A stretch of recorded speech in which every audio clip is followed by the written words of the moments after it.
Merhaba arkadaşlar, kanalıma hoş geldiniz. Bugün sizlerle hikayeyi beraber dolaşmayı planlıyorum. Şimdi içeriye gireceğim, birkaç bir şey alacağım, çıkacağım.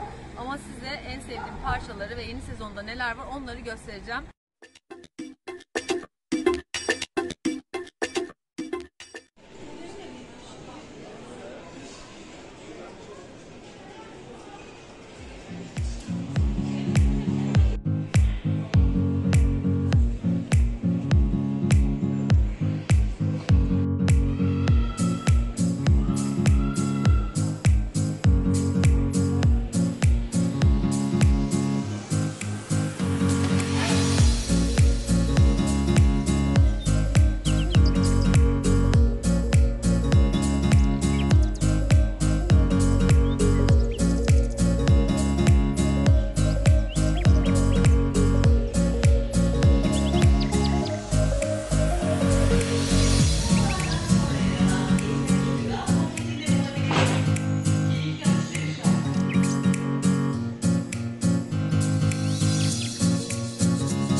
Yalnız İzmir bugün acayip sıcak.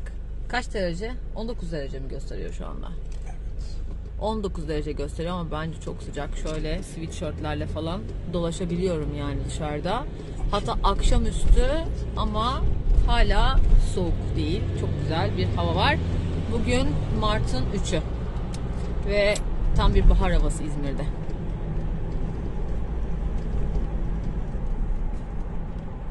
Şimdi eve giderken aldığım tek parça şeyi göstereyim size. IKEA'dan aldığım tek şey. Şöyle bir at böyle heykeli gibi bir lamba aldım geçenlerde. Onun üzerine bir böyle abajur almam gerekiyordu. Bunun ismi abajur sanırım. Bakalım olacak mı bilmiyorum. Olursa size onu da gösteririm. Bunun fiyatı 19 liraydı. Yani daha çok video çektim sizin için. Çok bir şey almadım bu sefer. Ama eğer ki severseniz böyle videoları, IKEA'ya gittiğimde alışveriş yaptığımda da böyle dekorasyon alışverişi yaptığımda da mutlaka yine çekerim. Yorumlarda önerilerinizi bekliyorum kızlar. Bir de bugün aldığım bir şey daha var. Bir saniye onu da göstereceğim şimdi. Bere zamanı değil ama gördüm ve aldım. Şimdi onu çekiyorum. Mutlaka bunu da atacağım sizlere. Fotoğrafını Instagram'dan beni takip etmeyi unutmayın. Bir de bugün Watsons'a girdik arkadaşımla beraber. Benim çok sevdiğim bir palet vardı. Onu bana hediye almış. Şimdi onu da göstereyim size. Madem video çekiyorum, devamını da çekeyim. Şöyle bir Revelation'ın paleti. Ambalajına bayıldım. Arabada mı çekmek biraz zor. Şöyle bir ambalajı var. Şimdi içerisinde göstereyim size. Renklerine aşık oldum. Bir saniye. Geliyorum. Çıkartamadım. Tadam. Kızlar, paletin renklerine ben bayıldım. Hem böyle simli hem mat renkleri var. Pembeler, kahverengiler, maviler.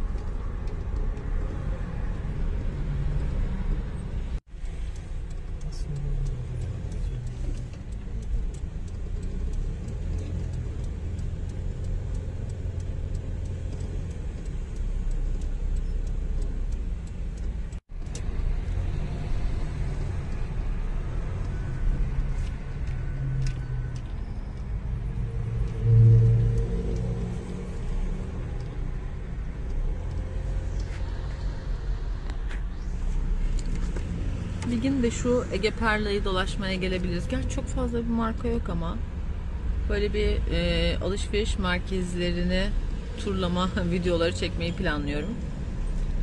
Şu markalar var. Çok fazla bir şey yok. Ama böyle bir videonun içerisinde birkaç tane alışveriş merkezi koymayı düşünüyorum kızlar. Eğer ki bunu da istiyorsanız yorumlara yazabilirsiniz.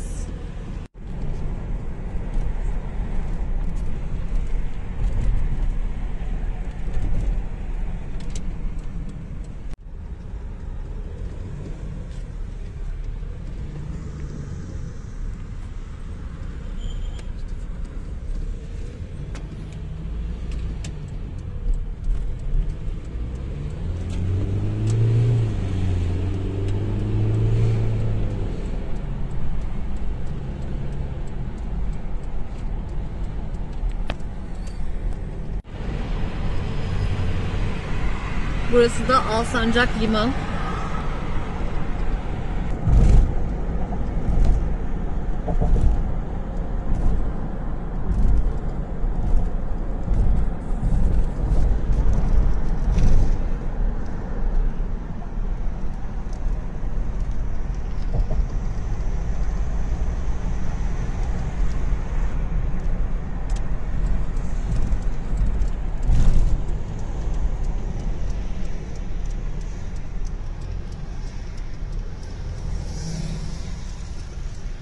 İnşallah sevdiğiniz bir video olur. Lütfen kanalıma abone olmayı ve yorum yazmayı unutmayın. Bir dahaki videoda görüşmek üzere. Hoşça kalın.